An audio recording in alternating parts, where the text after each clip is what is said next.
Donc, nous allons commencer par le témoignage de Pierre Leroy. Pierre Leroy, je vous remercie d'être présent à cette table ronde. Donc, vous êtes un artiste qui souffre de schizophrénie. Vous réalisez depuis de nombreuses années des reportages audio, des photos, des vidéos insolites et humoristiques. Ça, c'est le moins qu'on puisse dire. J'espère. Votre dernière en date, Voilà quoi, a reçu le prix 2016 du jury jeune au festival Regard Croisé, organisé par l'association Art Convergence. Et Art Convergence a été abordé ce matin par Laurence Dupin. Et donc avec un style, on peut dire, relativement cash et percutant, vous abordez cette vidéo tel un autoportrait. Vous abordez dedans votre maladie psychique, vos difficultés à vous réaliser, si on peut dire, votre univers créatif et vos différents métiers. Je vais maintenant vous laisser la parole afin que vous puissiez vous présenter en quelques mots et nous présenter en quelques mots cette vidéo avant sa diffusion. Ensuite, nous aurons l'occasion d'avoir un échange, d'ouvrir une discussion à partir de quelques questions. Je vous laisse la parole. D'accord, vous m'avez déjà très bien présenté. Donc je m'appelle Pierre Leroy, j'ai 54 ans et je suis schizophrène. Artiste, mais schizophrène, ou schizophrène, mais artiste. Ce que je fais, c'est de la vidéo. Je suis vidéaste. Alors, j'ai pas l'habitude de me retrouver dans des colloques, mais j'ai l'habitude de présenter mes vidéos, de faire tourner des vidéos. Et aujourd'hui, donc, je vous propose de voir une vidéo qui s'appelle « Voilà quoi », qui dure 5 minutes 30 et qui décrit un peu ma maladie, etc. Voilà, donc je vous propose de voir cette vidéo-là tout de suite. Là. Elle dure 5 minutes 30. Voilà quoi. Très bien.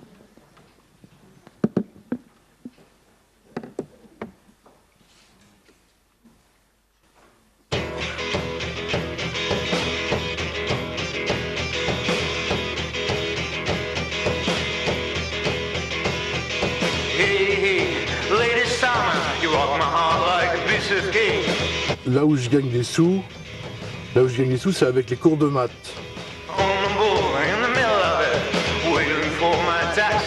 Mon second métier, ça a été d'être jongleur au diabolo.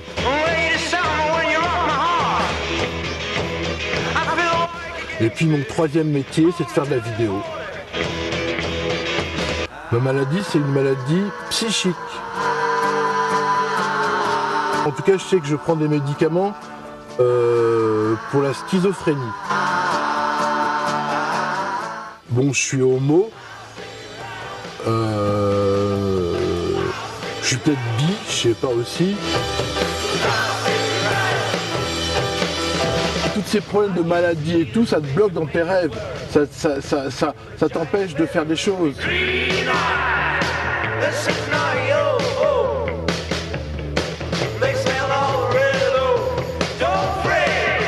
Depuis 87, moi j'ai toujours été en échec amoureux. Alors, ma vie amoureuse, alors là, ça par contre, là, c'est une série d'échecs. C'est l'ingrédient déclencheur de mes psychoses.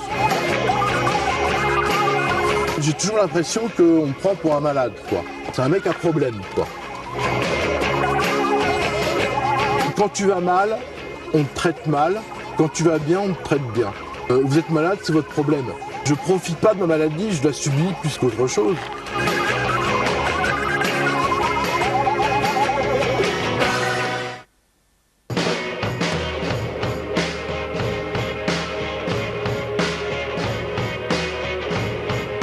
La crise de 2008 m'a fait arrêter cette activité de diabolo. C'est une période de ma vie qui est belle.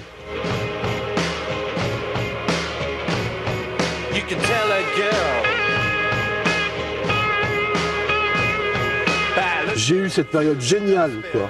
Enfin, marrante, explosive du diabolo. Maintenant, je tourne la page, quoi. Ça a été très très dur au début. Maintenant, ça va.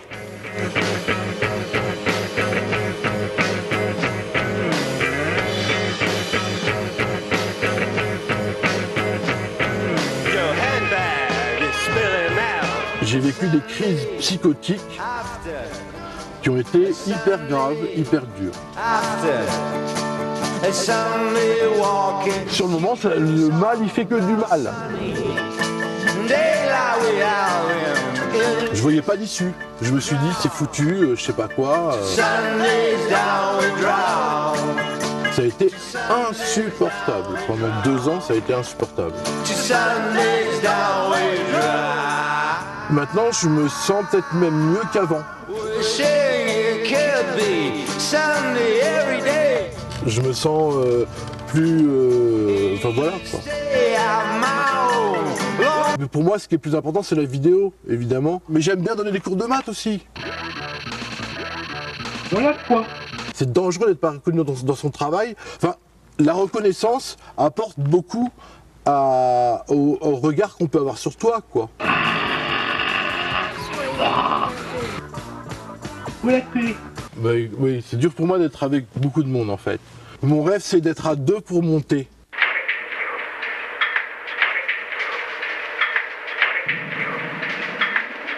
Oui, dans le domaine affectif, souvent, je fais pas le premier pas. Bah ouais, ça marche pas. Et je suis d'accord qu'il y a cette notion d'oser.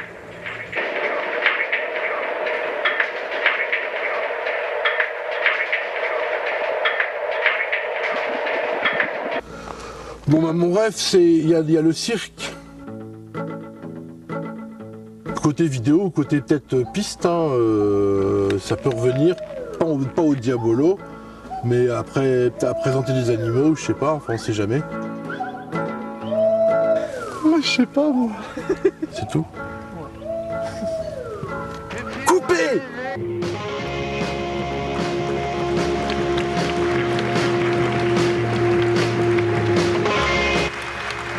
Enfin voilà quoi. Non mais voilà quoi.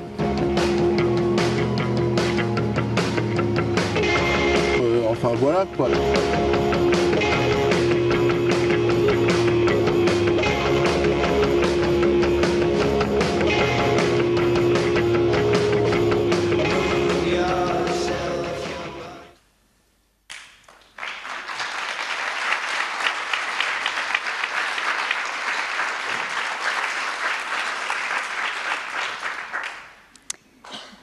Voilà.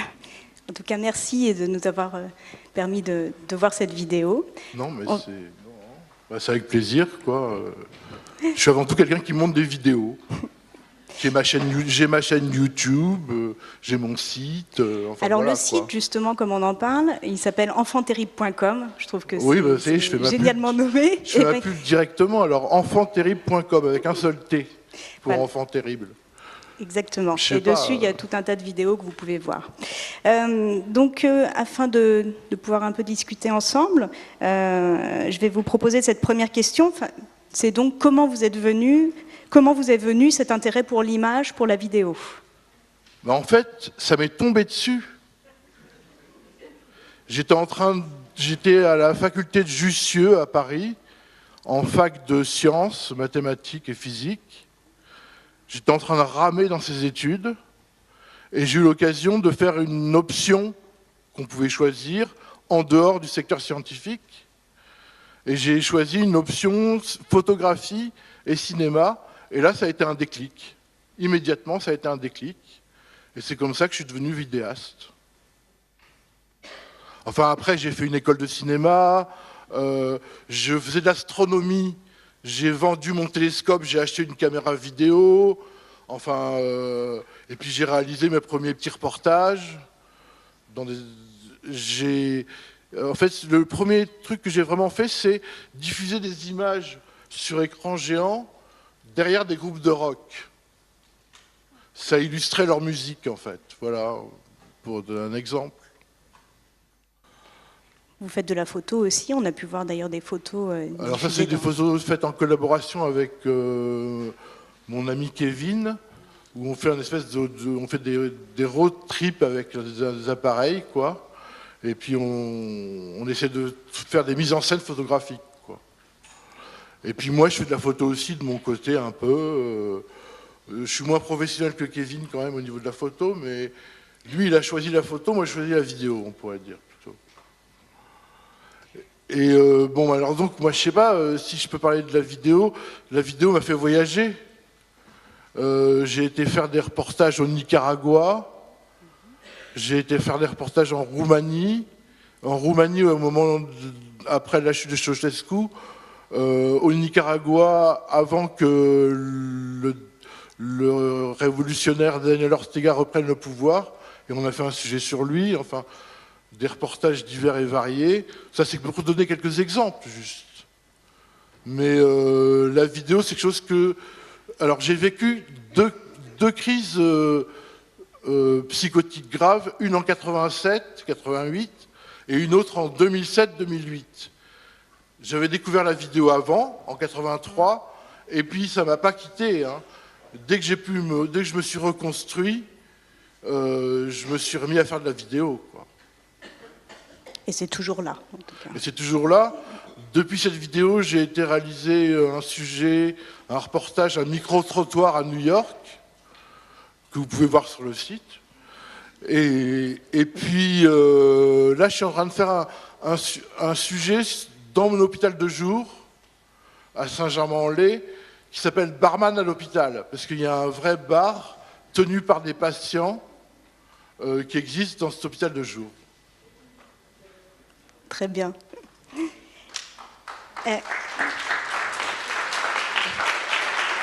Donc, alors j'ai une autre question. Hein. Donc c'est pour vous aussi. Donc, quelle est l'importance de la création dans votre vie? Parce que vous abordez aussi dans la vidéo le Diabolo, qui a tenu une place quand même très importante, et la création d'une manière générale, hein, au-delà de la vidéo. Oui, ben, la création d'une manière générale, moi je partirais de l'hospitalisation, où on se retrouve à faire de l'ergothérapie. Et là, on se retrouve à faire de l'ergothérapie, pas par hasard. Il s'agit de structurer une journée d'hôpital, mais aussi de se retrouver face à la matière quand on est très très mal et d'essayer de créer quelque chose, quoi. Alors, j'ai travaillé le bois, j'ai travaillé le cuir, j'ai travaillé la terre, j'ai fait du dessin aussi.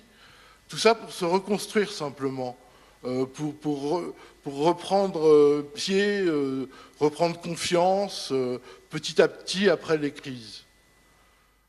Ça a été un élément primordial de ma reconstruction, en fait, l'ergothérapie.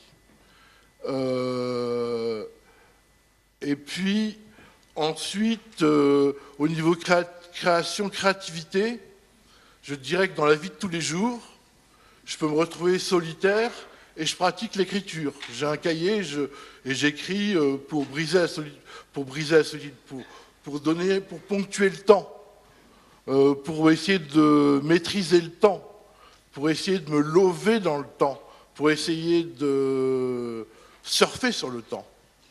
Quand on est seul chez soi, tout seul, voilà. Ça, je parlerai comme ça de choses très simples, en fait. Mais sinon, en 92, j'ai découvert aussi par hasard, c'était à Uzès, dans les Landes, la batterie de Bernard Lubat, jazzman. J'ai découvert dans un café un Diabolo. Et puis en 92, et il m'a plus quitté jusqu'à 2007 où j'ai fait une rechute, quoi. Et donc j'ai eu une carrière de diaboliste. On dit diaboliste. J'ai pas dit diabolique, hein. Diaboliste. Dans des cirques, à travers la France, de ville en village, dans des festivals. Je suis même passé à la télé avec ce Diabolo, dans l'émission Coucou c'est nous. C'est pas très flatteur, peut-être. Mais Christophe de Chavannes est très gentil. Hein. Et puis est venue la crise de 2007, ma rechute, où là je me suis rendu compte que j'étais vraiment malade. Parce qu'en 87, j'avais pu croire que c'était juste un événement de ma jeunesse passée. Et en 2007, j'ai replongé, si on peut dire, quoi. Et là, j'ai dû arrêter le Diabolo. J'étais plus capable de faire du Diabolo en 2007-2008. Et ça a été très, très, très, très dur à avaler. parce que je m'étais identifié tellement à l'objet. J'avais un nom de scène qui était Bosi Diabolo. J'avais une 4L toute décorée qui s'appelait la Bosi Mobile. J'ai dû perdre enfin, j'ai dû perdre, je sais pas comment dire, j'ai cru que je perdais mon identité, quoi. Parce que j'avais plus le Diabolo entre les mains. Ça a été pratiquement plus dur à vivre qu'une rupture sentimentale, d'arrêter le Diabolo. Vous savez, c'est comme quand il y a une rupture sentimentale, il y a des copains qui disent alors tu vois toujours. Alors il y a des copains qui me disaient alors tu vas reprendre le Diabolo cet été là. Et puis moi je savais pas, je me suis dit que je pouvais pas leur répondre non. Et puis il m'a fallu bien 4 ans. Je me suis réentraîné, etc., pour me rendre compte qu'il fallait que je tourne la page. Ce que j'explique dans le film. J'ai tourné la page, et une fois que j'ai eu tourné la page, que j'ai pu dire j'ai arrêté le Diabolo, là j'ai été mieux. J'ai dû faire un grand temps de deuil du Diabolo en fait. Donc la preuve que c'était une activité qui me prenait. Bon, il y avait les répétitions, les spectacles, mais ça avait pris mon identité aussi. Donc la création c'est très important pour... Ça a été une période grisante, hein, cette période de 92 à 2007 où je faisais du Diabolo. Très bien. On va pouvoir, si vous voulez, passer aussi à la 3e question. Quand vous vous présentez, est-ce qu'on a le temps de faire une dernière question? Alors peut-être d'y répondre assez rapidement, je ne sais pas si c'est possible pour vous. Vous vous présentez comme artiste schizophrène ou schizophrène, et pourquoi pas artiste tout court en fait. Alors, si vous avez 2 minutes, et puis après... Oui, alors ça c'est-à-dire qu'en fait, moi je crois que je suis devenu artiste parce que je suis malade.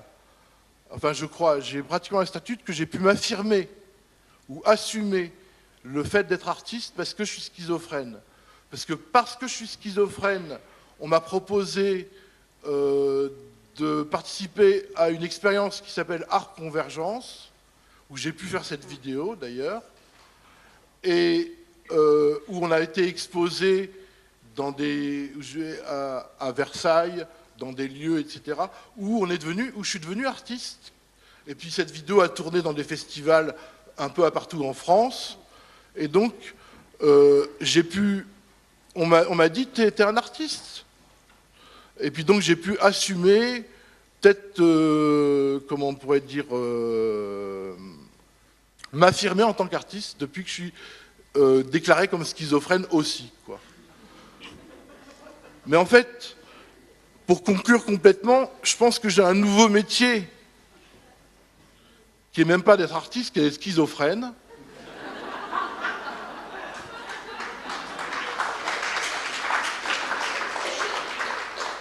Pourquoi? Parce que si jamais j'étais pas schizophrène, je serais pas là devant vous aujourd'hui.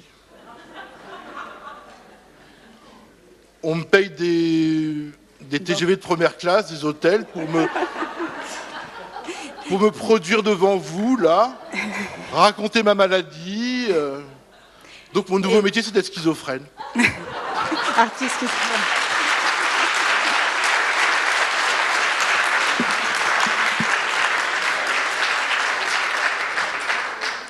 Merci beaucoup Pierre Leroy.